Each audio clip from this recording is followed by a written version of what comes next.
Então vamos dar início, boa noite, vamos dar início ao culto com uma oração. Que Deus nos abençoe.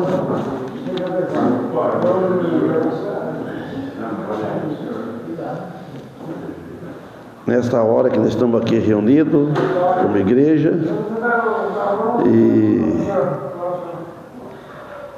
e agradecemos também pelo frio, como não? Sim. Então, e também agradecer por este momento aqui tão precioso que Ele nos está permitindo. Cozeiro duro, né? Vai ser difícil de, né?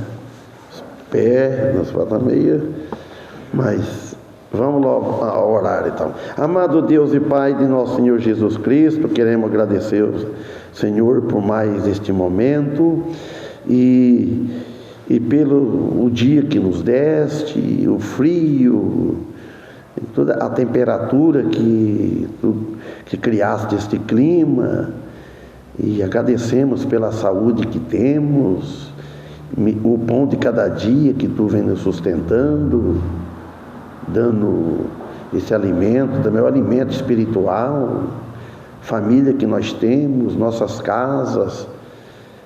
Pai Santo, tudo que pertence a Ti, devemos dar graças a Ti. Pedimos agora em favor dos hinos que vamos cantar e a mensagem depois de tudo da Tua palavra. Tu nos ajude, nos dê capacidade e ânimo para Te servir e me dê mais sabedoria para pregar a Tua palavra. Em nome de Cristo que pedimos, em nome dele agradecemos, com perdão de nossos pecados. Amém.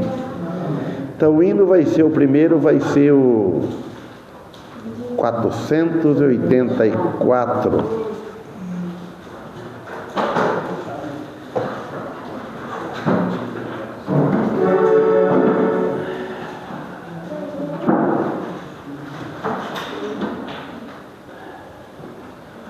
Ré maior, saudade. O Monfé não gostava assim, só por causa que fala que estava com pressa, né? Gostar? Não gosta. Não sei se ainda gosta, mas não gosta.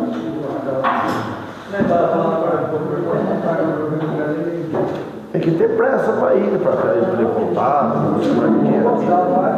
Ele fica aqui.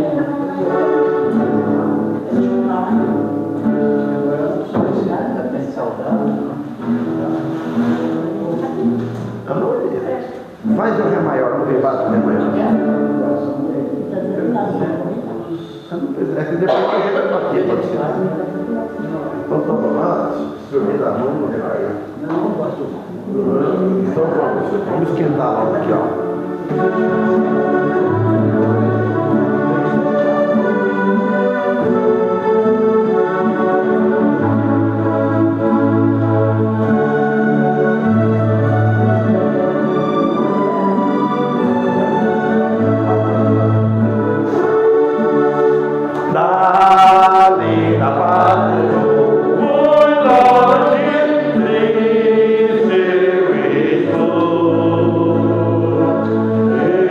Triste,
Esse jornal fala sobre esse jornal.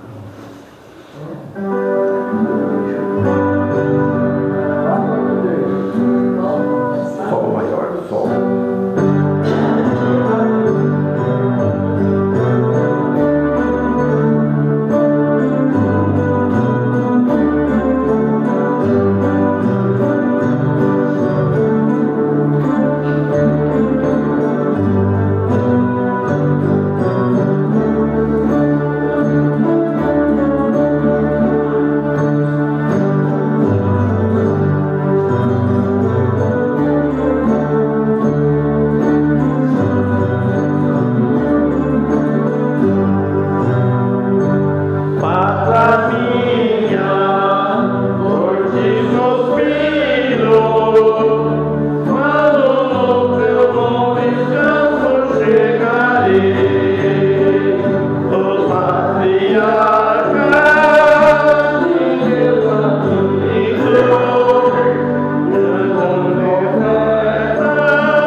Epístola do apóstolo Paulo aos Romanos, capítulo 8, a partir do versículo 6.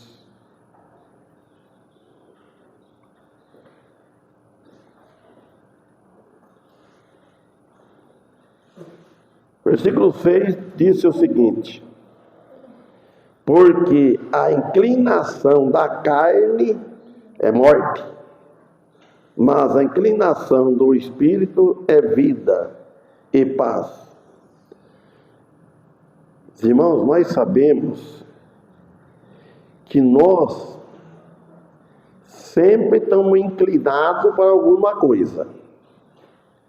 Então, primeiro nós sabemos, nós estamos inclinados para a morte. Cada vez estamos perto da morte. Mas no caso aqui, a inclinação da carne é morte. Quer dizer, se está só vivendo pela carne, só não está vivendo no Espírito, o resultado é morte, a morte eterna. Falando para quem não tem Jesus Cristo. Aquele que tem Jesus Cristo, não vamos dizer que leva uma vida como um exemplar que deveria, mas ele está com fé em Jesus Cristo como seu único e suficiente Salvador, então ele tem a vida eterna. O importante é ter a vida eterna, mas se pudermos servir a Deus melhor, andar nos caminhos dele, sempre só vão ter a ganhar. Então, sabemos que a palavra morte é separação. Separação de alguma coisa que estiver separado de Deus, está morto. Então quer dizer que está separado de Deus. Então ele está morto. Vivendo a vida, mas a alma e o espírito está morto. Porque cada dia ou cada minuto, irmãos, que passam, estamos mais próximo do dia da morte nossa, da morte física. Cada dia que passa, a gente fica mais velho. Está mais perto da morte. Desde quando não nasceu. Então vai indo, vai indo. Hoje eu estava pensando o seguinte: quando eu tinha 17 anos, comecei a lembrar da minha avó, a avó Dolores, ela tinha 90 anos ou mais. Então, nós trabalhava no café, o café dava aí não dava 100 metros da casa dela, nosso café, na cabeceira do sítio. Quando eu ia buscar água lá, ela falava isso, falava Chum comigo. Ô Chum, eu estou vendo que eu vou partir logo, estou perto da morte, mas tenho um dó de deixar vocês, tenho um dó de deixar. Mas ela começava a me enrolar de espanhola, né? Malaguinha. Então, eu lembrei dela e falei, puxa vida. Morreu, já foi, partiu, e eu já estou com 70 anos. Então, com 17 anos. Ela, muito forte. Então, quer dizer, para morrer diz que basta para quem está vivo. Mas bom se está com Cristo. Se estiver preparado para esta hora, para quando Ele nos chamar, quando Deus nos chamar, como o hino que nós cantamos, vai com Ele, vai lá morar com Ele. Porque tem Cristo Jesus em sua vida. Quem tem Cristo Jesus na vida, ele tem um tesouro.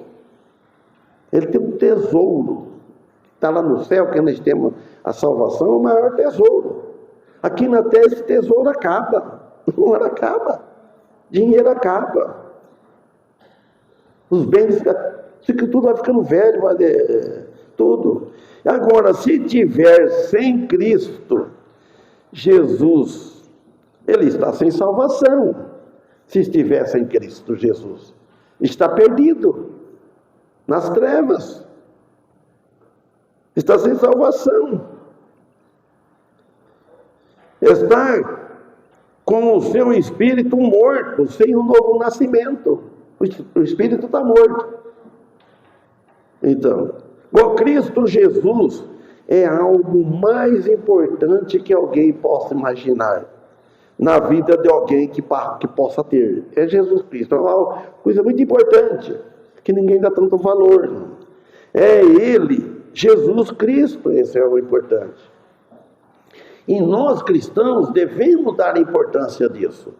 Para nós vir aqui até nesse local, os irmãos, precisa dar valor.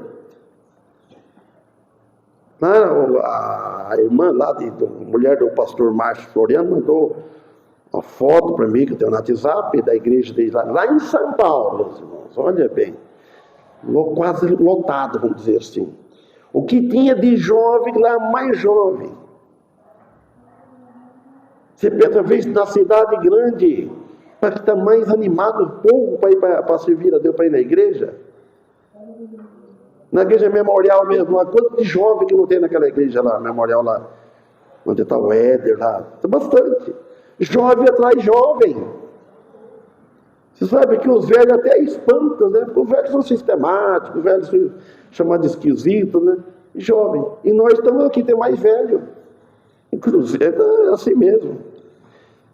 Então, irmãos, porque o velho nascimento é o do corpo, da carne, esse é o velho nascimento.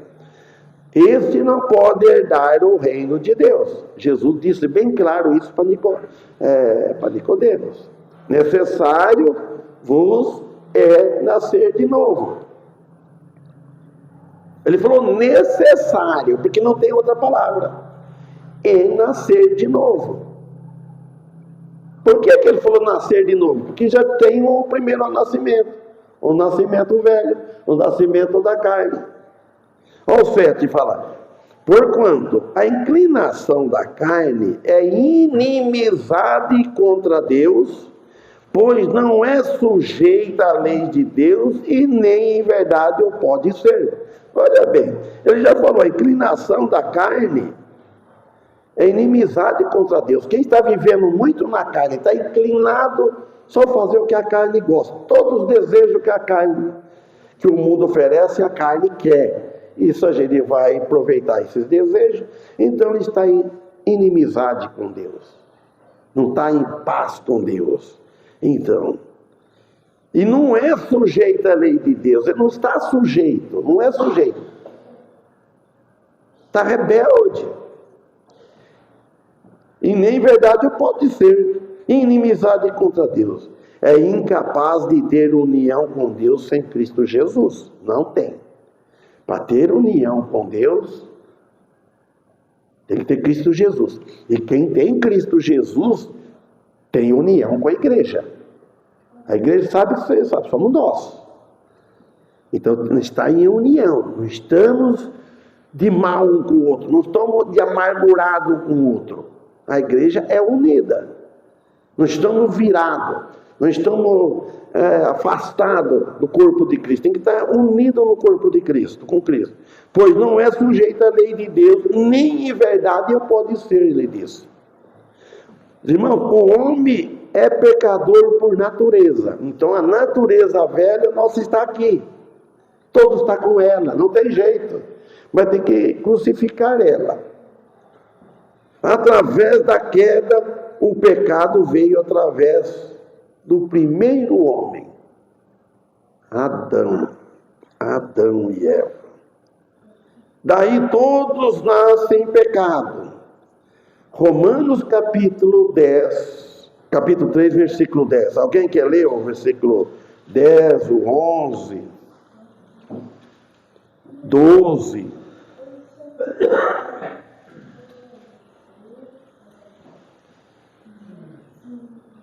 Lá no versículo, lá enfatiza, como diz o pastor Carmen, ele também curtiu a mensagem, foi de domingo de Marcos, a vida.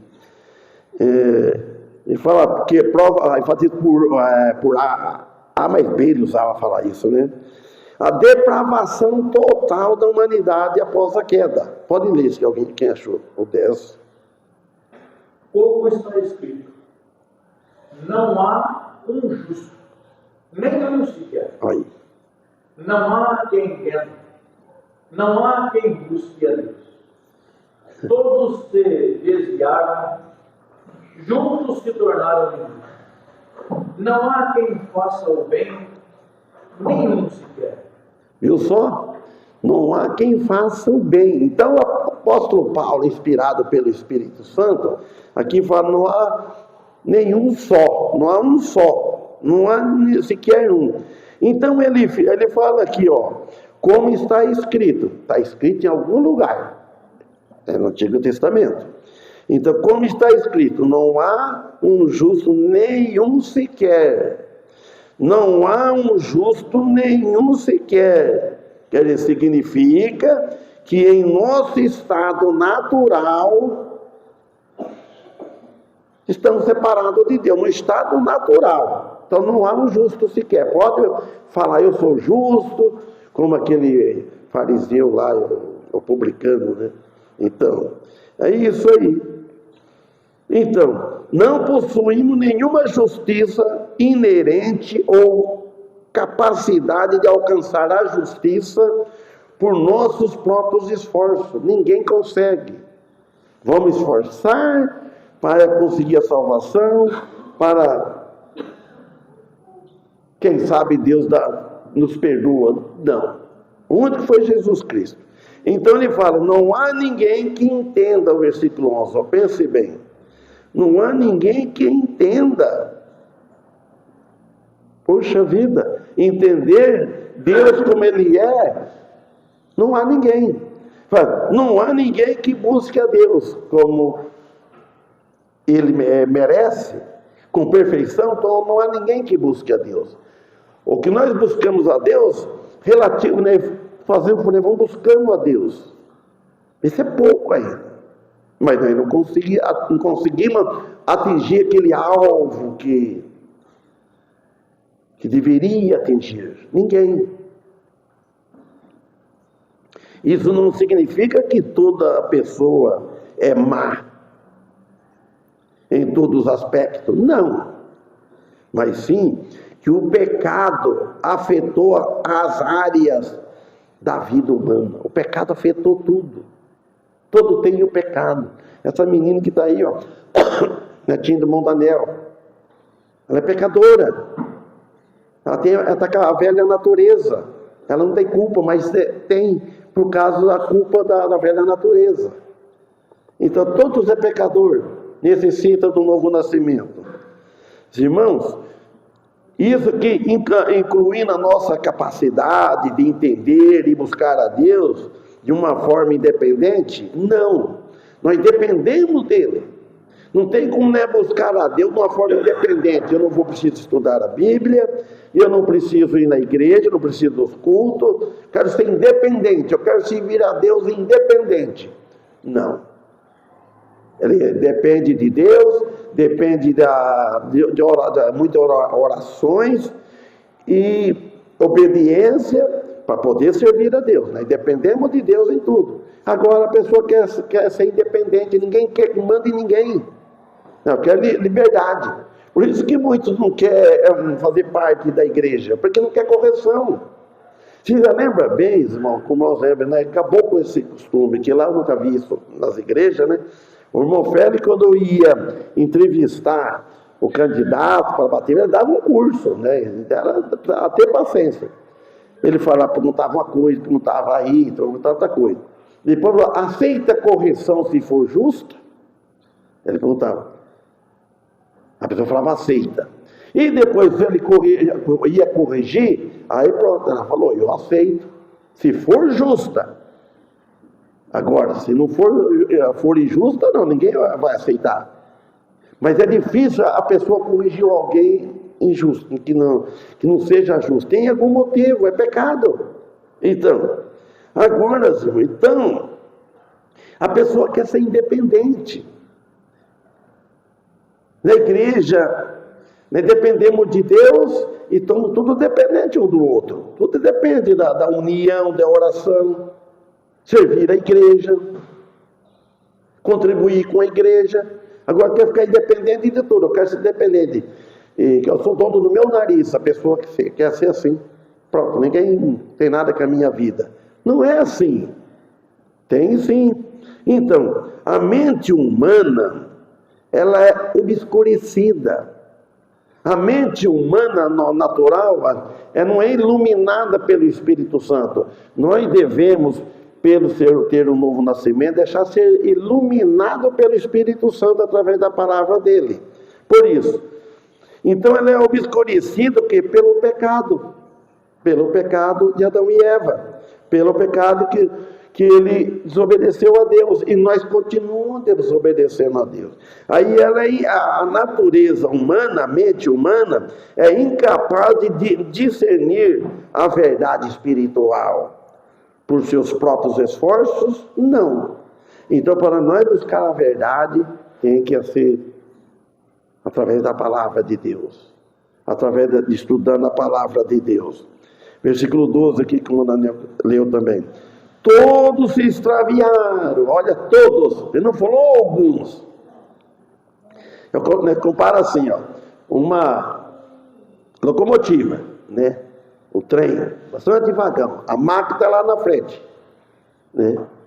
A cabeça lá. Se ela descarriar, todos descarria. Então, por causa da queda de Adão, todos se extraviaram. Aí fala, e juntamente se fizerem inúteis. Coisa dura, né? E o homem é tão orgulhoso, quer ser tanta coisa, é inútil.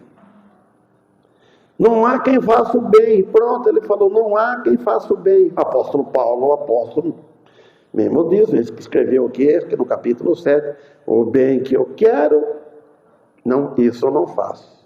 Eu não faço. E o bem que não quero, isso eu faço. É isso que nós crentes, irmãos. Nós queremos fazer o bem. Não vamos negar isso. Todos os cristãos queriam fazer o bem, mas não conseguem. O cristão não quer fazer o mal. Ele abomina o mal, ele é contra isso. Mas ele acaba fazendo o mal, por um descuido. Então Jesus Cristo é a nossa salvação. Nunca esquecer disso.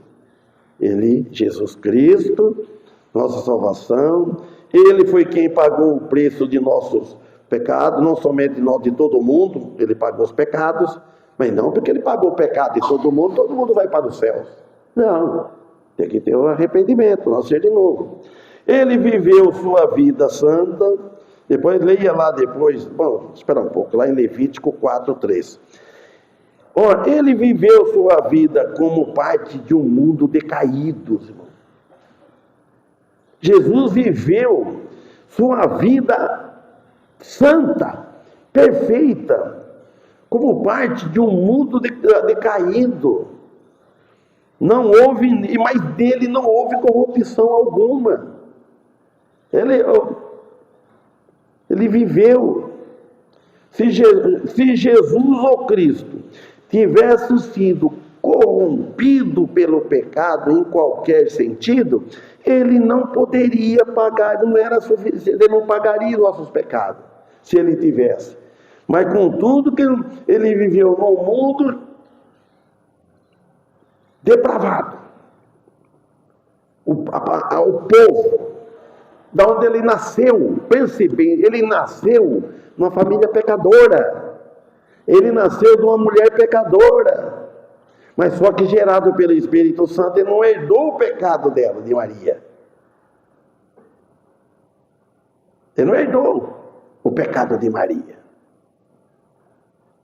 Ele era perfeito santo. Agora, se ele tivesse herdado, ele não poderia cumprir o padrão do Antigo Testamento, que requer que toda a oferta pelo pecado fosse sem defeito. Não há quem faça o bem, não há nenhum só Jesus Cristo. É uma declaração contundente da depravação total da humanidade, sem Deus, sem Jesus Cristo, sem salvação. Leia aqui. O Manandel já está lá, já pode ler. Levítico 4:3. Se for o sacerdote ungido que pecar, tornando o povo culpado, oferecerá ao Senhor um novilho sem defeito, como oferta pelo pecado que cometeu. Está vendo só? Se o sacerdote ungido pecar para escândalo do povo, olha, oferecerá ao Senhor pelo seu pecado que cometeu um novilho sem defeito por expiação do pecado. Então aqui detalha os procedimentos para expiação de pecado cometido por ignorância. Às vezes nós cometemos pecado por ignorância, sempre, às vezes. É importante entender que a lei mosaica, incluindo o sacrifício descrito aqui, serve como uma sombra, uma pala-ideia, sombra das realidades espirituais, que encontrariam seu cumprimento em Cristo Jesus. A exigência de um novilho sem defeito para expiação reflete a seriedade da ofensa. O animal inocente morrer, tinha que sacrificar para o pecado dele. Deus exigia.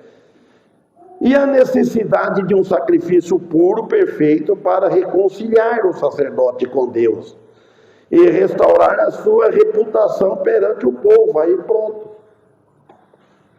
Por isso que nas ceias, irmão, devemos, mas não por obrigação, não por cobrança, que no passado a gente cobrava muito. Então tem que partir espontâneo da pessoa. Se ela está com a consciência, não está com a consciência bem, está meio preocupada, você deve confessar. Falando isso, sábado é o dia da ceia do Senhor. Né? Agora lembrei. Mas, olha bem, os irmãos, é por isso, nós não devemos, não somente da ceia, a vida nossa, todos os dias confessar pecado. Né? Esse capítulo nos leva a valorizar a graça divina manifestada em Jesus Cristo,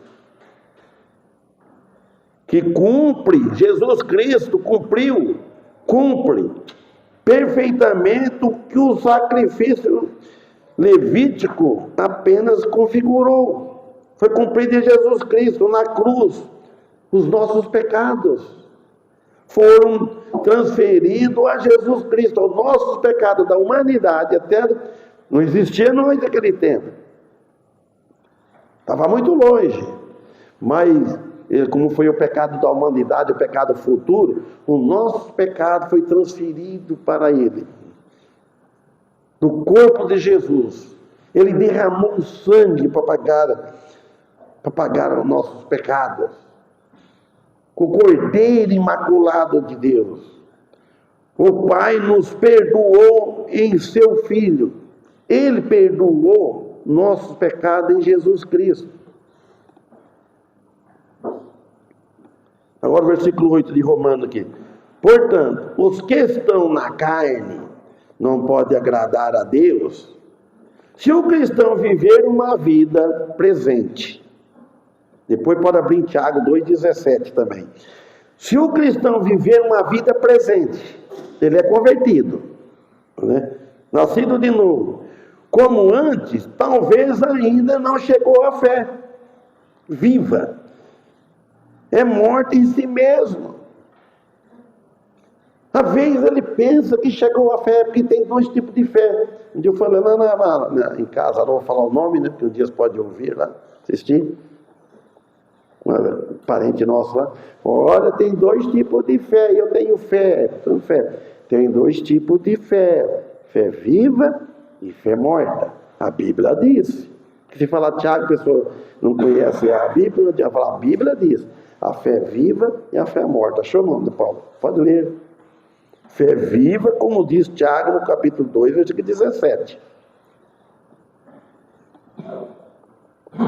Assim também a fé, se não tiver obras, por si só está morta. Vendo só? Tem que entender bem.